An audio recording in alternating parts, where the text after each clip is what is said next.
is a mystery still lost in time. They were known for practicing an ancient healing science founded in the use of powerful natural medicines derived from sacred plants. It was said that these plants were gifts received directly from the gods. Indeed, it was also said that these people had descended directly from the gods as well. Whatever their origins, some 2,000 years before Columbus discovered a new world far across the Atlantic Ocean, these explorers would set off towards the east, into the currents of the more daunting Pacific, a people in search of destiny.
And so they came, these ancient explorers, venturing from island to island across the perilous seas over a course of centuries. Stewards of the ancient gifts, they carried forth their treasures, planting and nourishing these wonders of nature, which would bless their lives and the lives of generations to come. Fenua, te fenua. Te rai, e te rai. E te atua e. Mai te mai te e hotu. Here, in this most perfect environment, alongside their sacred plants, these people would flourish.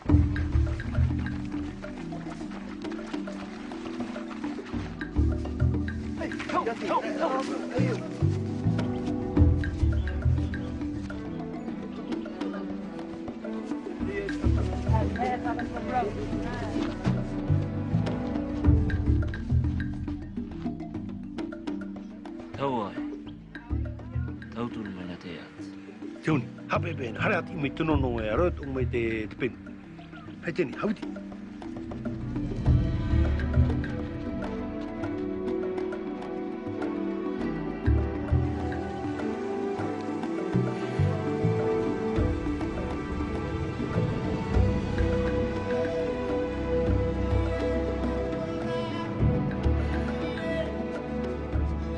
Most prized and revered among the sacred plants received from the ancients was a peculiar fruit-bearing tree referred to as NONI. Not a simple food staple, as were many of the plants born here by the early settlers, the precious NONI was rather the quintessential secret to health and healing.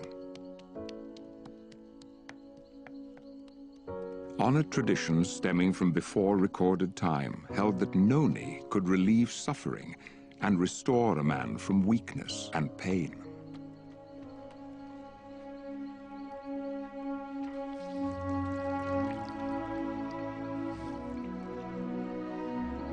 But this gift of the ancients was more than a curative to be used in times of distress. NONI, it was also held, could increase any man's longevity through inciting vitality and by reconciling his body to a state of perfect health.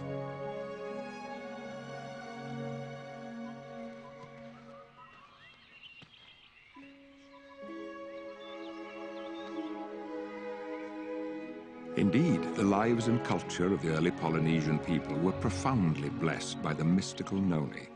Their destinies were intricately intertwined.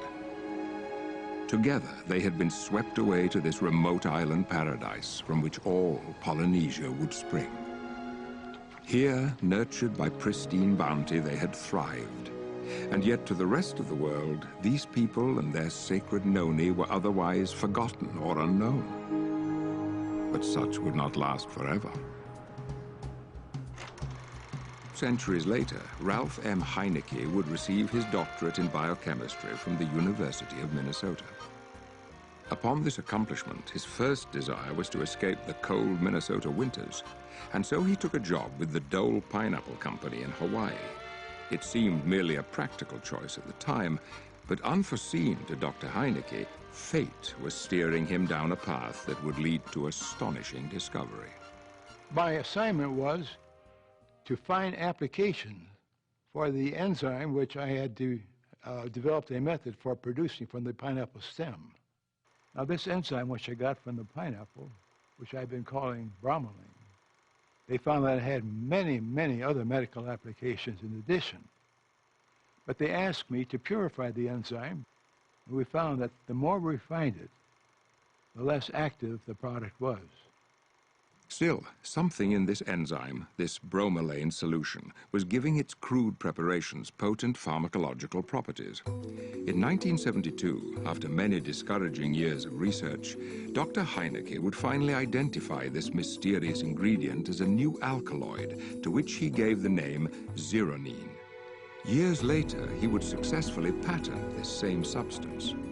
Convinced of zeronine's positive health value, Dr. Heinecke set out to find a food source that could be viably used as a food supplement for the benefit of the masses. Here was this tropical island with many plants which I had never seen before. And among them was a strange green fruit called noni. And the Hawaiian people told me that was a very important medicine. When I had tested it, it actually had more material than did the pineapple. Based on the findings of his research, Dr. Heinecke would publish key articles in several scientific journals. Within only a few years, these articles would spark the interest of a man being led on his own journey of discovery.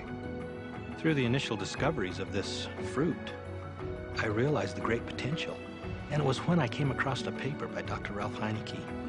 He described in this paper the mechanism of how and why it works. Everywhere I went on the island of Tahiti, the most interesting things happened. The native Tahitians began telling me stories of the nono fruit, how it helped their grandmother, or their grandfather, their aunt, their uncle. But there was still a major obstacle. There simply wasn't enough fruit to support a large company. Through a translator, however, I learned that there was a super abundant supply of the nono fruit on the islands of Marquesas, nearly 1,000 miles away.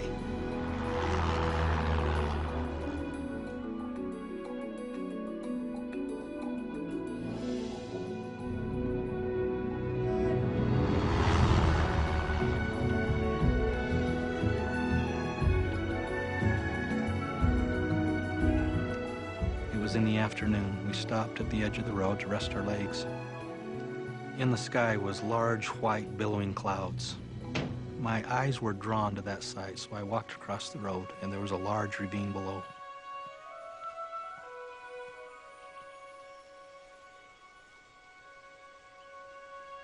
It was a stunning sight. The valley was just full of this fruit. Immediately, I knew that we had all the fruit we needed. It wasn't a secret, but yet the world didn't know about it. The next thing was to find the right partners. I knew if we could find the right partners, nothing could stop us. Soon after rediscovering the secret of the noni, John Wadsworth was joined by Stephen Story, Kerry Acey, Kim Acey, and Kelly Olson.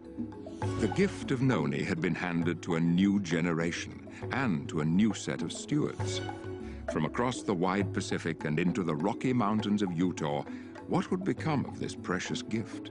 What would these new stewards, a company called Tahitian Noni International, do with this awesome responsibility? We are heirs. We have become part of this story.